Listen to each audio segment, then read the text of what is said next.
Marso po nang itampok natin ang isang dalaga sa Cagayan na may kumikirot na bukol sa batok. Wala pa isang taon, naoperahan na siya dahil sa tulong po nyo sa GMA Kapuso Foundation. Kamusta na kaya siya ngayon?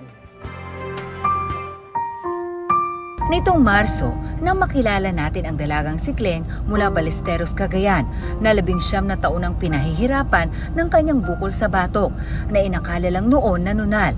Dahil dito, madalas daw siyang nakakaramdam ng pagkahilo at panghihina. Mararamdaman ko pong kumikirot, tsaka po sinasabi ko po kay mama na, "Ma, masakit na naman po yung bukol ko." Sabi ko po, tapos yun po, kinabukasan po, puputok na po. Dugo po ang lumalabas. Hinihimatay po. At pag sumumpong yung ganun niya po, tinatakbo namin agad sa hospital po. Ang kinikita ng kanyang kasambahay na ina at magbubukid na ama hindi sapat para siya ay maipagamot. Kaya nang idinulog ang kondisyon ni Kleng sa GMA Kapuso Foundation, dito na pag-alamang siya ay may hemangioma. It's probably weakness ng mga vessels, no? Yung attachment.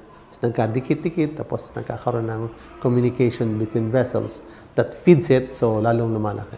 Since she has already episodes na pumutok na at saka nagko-close lang, I would think it is just time that we just do surgical treatment of the hemangioma.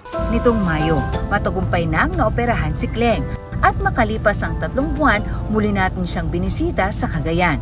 Ang dating matamlay na si Kleng, bumalik na ang kumpiyansa sa sarili. Wala nang bukol at mas ganado rin sa pag-aaral. Gumaan na po yung pakiramdam ko at wala na pong sagabal sa mga gusto kong gawin. Kay Dr. Hector Santos po, maraming salamat po. Saka po sa GMA Kapuso,